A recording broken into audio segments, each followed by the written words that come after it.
Oi pessoal, eu sou o David, bem-vindos a mais um vídeo do canal e hoje nós vamos falar sobre o livro A Forma da Água, de Guilherme Del Toro e de Daniel Kraus, da editora Intrínseca.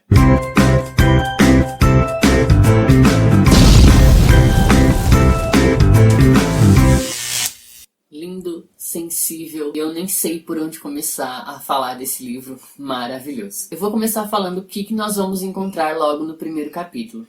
Nós vamos ver que Richard Strickland, ele é um soldado dos Estados Unidos com vivência em guerra. Inicialmente você vai ver que ele está lá na Amazônia, ele quer capturar uma certa criatura, o deus Branquia, e ele tenta a todo custo capturar essa criatura. Ele, enfim, consegue. Com muita luta e com muito sacrifício, ele vai trazer esse deus Branquia para os Estados Unidos. Então ele veio aqui para o Brasil para capturar esse deus Branquia. Bom, logo depois que nós somos apresentados a esse soldado, nós somos apresentados à protagonista dessa história, que é a Elisa. E a Elisa é aquele tipo de personagem que, se você pudesse colocar dentro de uma caixinha, você colocaria para ninguém mexer com ela, porque ela é muito fofa. E quem é a Elisa? Elisa, ela é uma deficiente física, ela é muda e ela é faxineira da Alcan. A Alcan é tipo uma base secreta dos Estados Unidos. Ela vai ter como melhores amigos o seu vizinho, a quem ela cuida, e ambos se cuidam. E também a Zelda. A Zelda é a melhor amiga de Elisa na Alcan, é a melhor amiga mesmo, e elas têm um contraste muito grande. Enquanto Elisa é muda, Zelda fala pelos cotovelos. Elisa vai cruzar com o Capitão Richard e com o Deus Branquia quando ela, por um acaso, vai limpar a sala onde está o Deus Branquia. Então, ela vai acabar conhecendo o Deus Branquia, mas vai acontecer uma coisa muito inusitada. Elisa vai se apegar ao deus Branquia, ou seja, ela vai fazer amizade, ela vai se comunicar com ele. E muito mais do que isso, ela vai se apaixonar pela criatura. A criatura, por sua vez, também vai ser meio arredio ali com ela no começo, mas ele vai conseguir se comunicar com ela até por linguagem de sinais. E aí você vai ver o amor brotar nos lugares impossíveis. Essa também é uma das belezas desse livro, falar sobre isso. Elisa vai se apegar tanto ao deus Branquia que ela vai ter um problema, porque o Richard, ele quer acabar com a missão dele. Ele quer voltar para casa o mais rápido possível. E isso significa que ele precisa urgentemente matar essa criatura, dissecar essa criatura, matar ela para que ele tenha paz e sossego, principalmente do seu capitão. Ela vai fazer um absurdo que é resgatar o deus Branquia da Alcan. Bom, e ela consegue fazer isso, ela tem um bom êxito, ela acaba salvando a criatura, só que com um certo preço, e a criatura também vai salvar Elisa do monstro. Bom, eu não sei se você já leu ou se você já viu o filme, mas eu vou falar para vocês os assuntos que nós vamos ter dentro do livro. O livro, ele vai se passar na década de 60. E a década de 60, historicamente, foi uma década muito revolucionária. E o contraste dessa revolução também é ver como a sociedade estava naquela época, o quão retrógrada ela era. E por que eu estou falando isso? Primeiro, nós vamos ter aqui a Guerra Fria.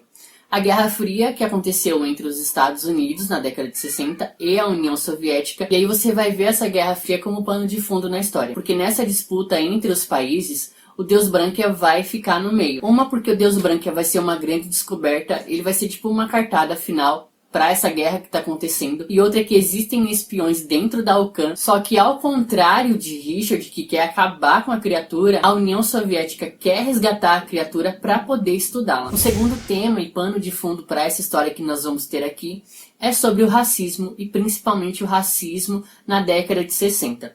Eu vou falar um pouquinho mais sobre a questão do racismo no próximo vídeo, quando eu for falar do livro Um Lugar Bem Longe Daqui, porque ele também é de 1960. E aí uma das características deste período é que houve esse racismo muito forte nos Estados Unidos que dividiu o país. Tanto é que nessa época se fazem leis para negros e brancos, eles viviam em lugares diferentes. Essa década dos anos 60 foi muito difícil e o racismo imperou muito forte nos Estados Unidos. E aí nós vamos ver algumas coisas acontecendo aqui durante o livro, que vai falar sobre esse período bem triste da história. Um outro tema que nós vamos ter aqui é a homofobia. Claro que nessa época não existia esse termo, mas a representatividade do mundo GLBT vai acontecer com um personagem que é o vizinho da Elisa.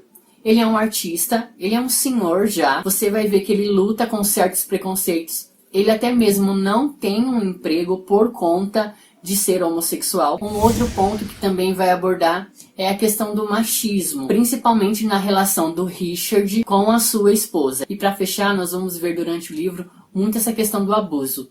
Abuso de poder, abuso sexual, então vários abusos vão acontecendo durante esse livro. E aí eu queria destacar algumas lições que o livro passa que eu achei muito legal. A primeira é falar sobre a questão do amor, que o amor pode nascer em suas diversas formas. Seja numa pessoa e um monstro, seja entre os negros, seja com o casal LGBT e também as amizades. Então o livro vai falar bem sutilmente sobre essas formas de amor que você vai encontrar durante o livro. E essa é uma das lições que tem no livro. Uma outra lição que eu achei muito fantástica também durante o livro foi a seguinte crítica, que o monstro era muito melhor do que o ser humano. E isso principalmente se a gente for levar em consideração o Richard. Porque você vai ver que o monstro da história não é o Deus Branquia. O monstro da história é o Richard. Nas suas posturas, na sua fala, tudo que tem de ruim, ele tem. Ele é homofóbico. Ele é machista, ele é abusador, ele é racista, tanto é que algumas frases que ele vai ter com a Zelda, porque Zelda é negra, você vai ver que ele nem mascara, ele fala na cara dura. Eu acho que esse é um ponto que também que marca muito essa época, que as pessoas, elas nem ligavam pro sentimento das pessoas, principalmente pros sentimentos das pessoas negras. Então você vai ver cada frase dele aqui que ele não tá nem aí, ele fala mesmo, não tem nenhum problema quanto a isso. Você vai ver que ele mudou muito depois da viagem. Você vai ver que essa viagem de capturar o Deus Branquia fez dele um monstro. Captar essa essência do livro, de dizer que na verdade os monstros são seres humanos e não os animais ou as outras formas de vida, isso é muito legal de ver também como é construído no livro. Bom, e aí agora eu vou falar as principais diferenças entre o filme e o livro. O filme, ele foi ganhador de vários Oscars, entre eles o melhor filme de 2018, a melhor trilha sonora original, o melhor diretor e também a Sally Hanks, que fez a Elisa no filme, ela ganhou o prêmio de melhor atriz. Então não há dúvidas de que esse filme é um bom filme. E é um bom filme mesmo. Só que eu achei que teve alguns detalhes que acabou perdendo algumas coisas aí no meio do caminho. Bom, primeiro eu vou falar alguns detalhes que tem no filme.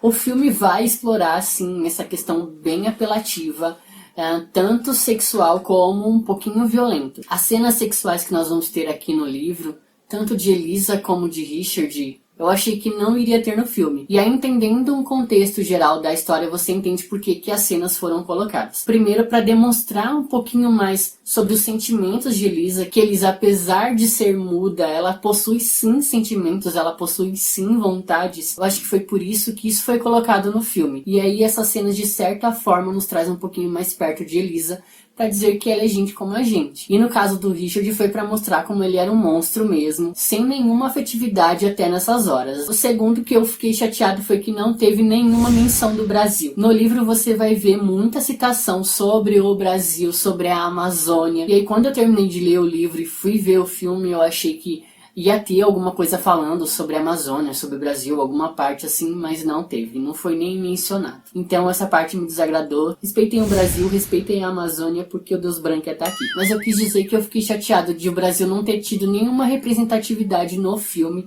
já que ele tem muita representatividade no livro. Uma outra coisa que me desagradou, que não tem no filme, e aí isso seria muito bom falar, mas até que tem um certo ponto ali. Só que no livro é muito mais profundo, a relação de Richard com a esposa. E aí aqui no livro é quando entra na história essas partes do feminismo. A história dela é muito mais complexa do que mostra o filme. Bom, eu deixo com vocês A Forma da Água, de Guilherme Del Toro e Daniel Kraus, da editora Intrínseca.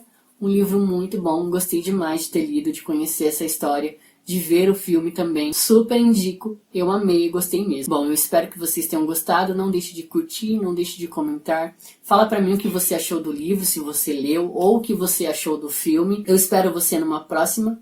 Um abraço e até mais.